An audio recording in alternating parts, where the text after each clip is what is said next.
To how many critical English novelists does Edward Said refer in his Introduction to Culture and Imperialism? In what context and what purpose? Answer. When we have an analysis of Said's book Culture and Imperialism in detail, we come to know that main idea of this book was inspired by Said's earlier work Orientalism. This book was limited to the Middle East, but his book Culture and Imperialism presents a clear picture of the domination on the distant territories of the countries of Asia and Africa for capturing their natural resources of raw materials by the imperial Western countries. Said also includes the Caribbean islands, Ireland, the Middle East and even some certain areas of USA.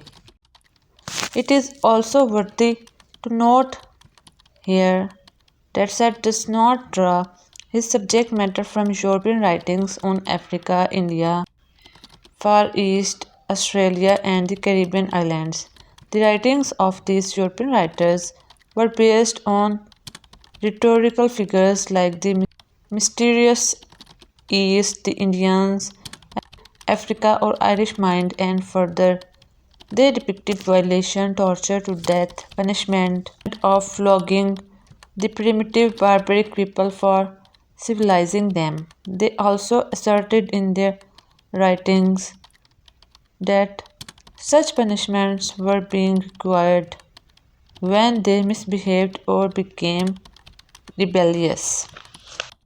Said takes much interest in the cultural study of imperialism and is of the view that the best source of such kind of study can be drawn by the fiction of the period. He also believes that the novel serves as the best source of forming of imperialist attitudes, references, and experiences of a certain age. Being a professor of comparative literature, he has devoted his entire professional life to teaching literature, and yet his outlook was influenced further by the colonial system of the Englishmen. That's why it became his habit to expose and draw the imperialistic implications in the stories. Further, he also quotes the references from the great novelist's work to support his viewpoint on culture imperialism. Referring to the great novel Great Expectations by Charles Dickens, he says, what Dickens envisions for Pip being Magritte's London gentleman is roughly equivalent to what was envisioned by English benevolence for Australia.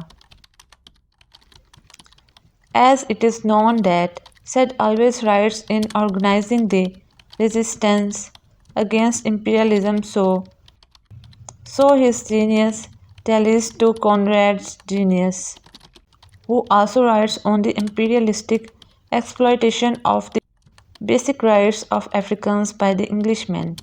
Being the great admirer of Joseph Conrad, Said's conscience is spurred up or affected by Conrad's superb criticism of imperialism, especially in Heart of Darkness.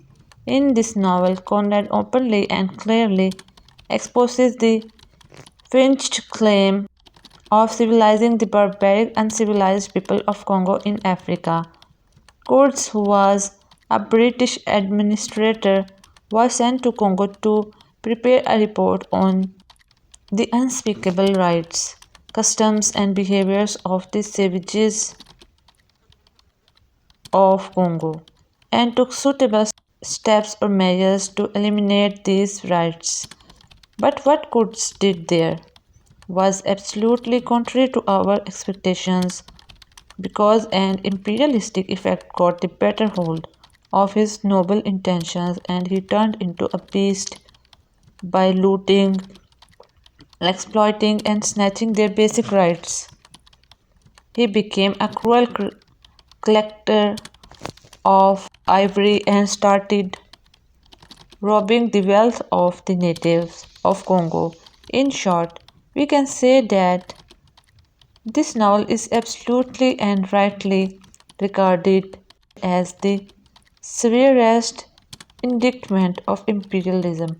In the very introductory paragraph of Introduction to Culture and Imperialism, said rightly utters, for the enterprise of empire depends upon the idea of having an empire, as Joseph Conrad so powerfully seems to have realized in Heart of Darkness. He says that the difference between us in the modern period, the modern imperialist, and the Romans is that the Romans were there just for the loot. They were just stealing, but we go there with an idea. In Heart of Darkness, the company's agents and dealers in ivory are described by Marlowe ironically as faithless pilgrims. He calls the manager as devil, a flabby devil, the brickmaker as Mephistopheles, papier mâché Mephistopheles. The heart of darkness symbolically means the evil which lies within a man and which only needs certain kinds of stimuli and incentives to be aroused. At the very heart of darkness, every man desires, like Kurds, to take a high seat among the devils of the land. These are the words of Kurds. I have come here on a heavenly mission to civilize the people. Here, one point is very worthy to note, though Said's criticism and indictment of imperialism are not so severe and violent as Conrad's are, yet it is his indictment of imperialism which has shaken the sentiments of the people all over the world. Commenting on Conrad's detachment, Said points out in the following words: never the wholly incorporated and fully acculturated Englishman, Conrad therefore preserved an ironic distance from imperial conquest in each of his works. In his views on culture and imperialism, Said chooses four novelists whose work clearly highlights and promotes their current ideas of their day about the British Empire. These four great novelists are Conrad, Kipling, Jane Austen, and Dickens. Quoting Jane Austen, Seth says that it seems that by casually referring to Antigua in Mansfield Park, Austen revealed that she had the empire in the back of their mind most of the time, that she was nevertheless indifferent to the condition of the subjected people. Actually, in the Mansfield Park, she sublimates the agonies of the Caribbean existence to a mere half dozen passing references to Antigua, and that she dodged facing up to her true responsibility to condemn imperialism and all its works. Another place in the book Culture and Imperialism Said refers to Dickens in Great Expectations. In this novel, we see that he sent the convict Magwitch off to Australia, which was absolutely a dreadful place, unfit for decent Englishmen.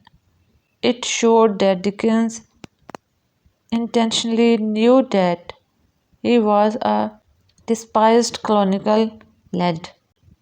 Said is of the view that colonialism is also a consequence of imperialism and it takes its final shape in implanting of settlements on distant territory. Here he quotes the historian Michael Doyle, who states that empire is a relationship, formal or informal, in which one state controls the effective political sovereignty of an other political society. It can be achieved by force, by political collaboration, economic, social, or cultural dependence. Imperialism is simply the process or policy of establishing or maintaining an empire. In addition to the novelists, Said also quotes some prominent historians of English society who have differently favored the imperialism and domination of the Western countries. For example, a very allowable but curious idea was propagated by the English historian J.R. Seeley, who was of the views that some of Europe's overseas empires were originally acquired by accident. It does not by any stretch of the imaginative account for their consistency, persistence, and systematized acquisition and administration, let alone their rule and sheer presence. As David Landis also speaks in the same connection, but to some extent it is about the industrial expansion of Western countries. He states in the following words as the decision of certain European power to establish plantations, that is, to treat their colonies as continuous enterprises, was, whatever one may think of the morality, a momentous innovation.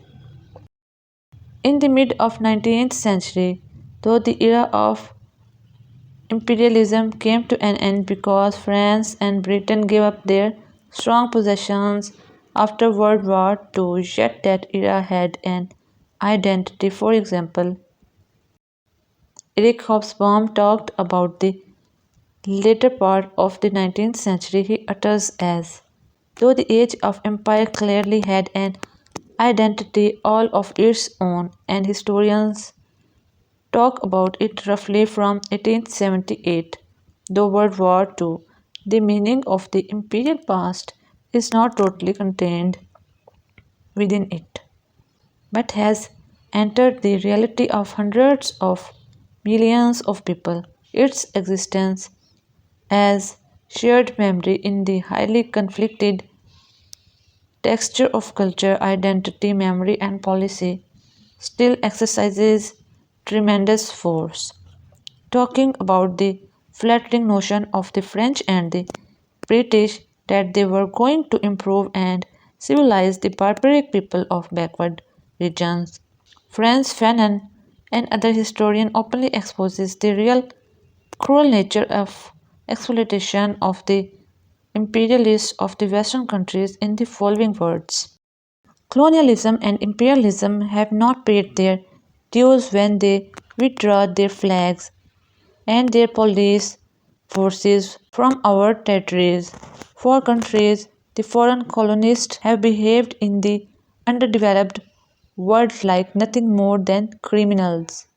The end of the Cold War resulted in a new world order with the United States at the top. Edward Said is of the view here that it is a new kind of imperialism which gave US an authority of setting things right all over the world. In the present age, we see its implementation in almost all the countries of the third world because this doctrine of world responsibility is now considered as justification for US involvement in any affair of every country. In this regard, Said rightly quotes the words of Chomsky, who aptly and beautifully lashes out at the Western ideology of world order and world responsibility in the following words. It is an absolute requirement for the Western system of ideology that a vast gulf be established between the civilized West, with its traditional commitment to human identity, liberty, and self determination, and the barbaric brutality of those who, for some reason, perhaps defective genes, fail to appreciate the depth of this historical commitment so well revealed by America's Asian wars, for instance. In the concluding portion of the book that gives reference from Courtney's saying, who points out that now America's self-appointed writ is running and working throughout the world today, as he utters.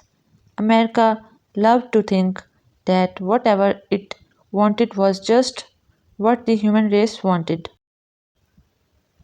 Every prominent critic knows and believes that the counter forces to imperialism are migrant workers, refugees, decolonized people. Imperialism always threatens personal freedom as well as environment, ironically, under the guise of trying to civilize and improve these both. Under these circumstances, these millions of dislocated may unite on these 2 points and raise a very dreadful revolt against the champion of world order and responsibility. It is also observed now that USA has become weaker and unstable due to its inner problems of economic and cultural crisis. For example, there has been a lot of discussion about the cannon. Its power is decreasing due to these internal crises, and on the other hand, there is ascendancy of Pacific Rim states like Taiwan, China, and Japan.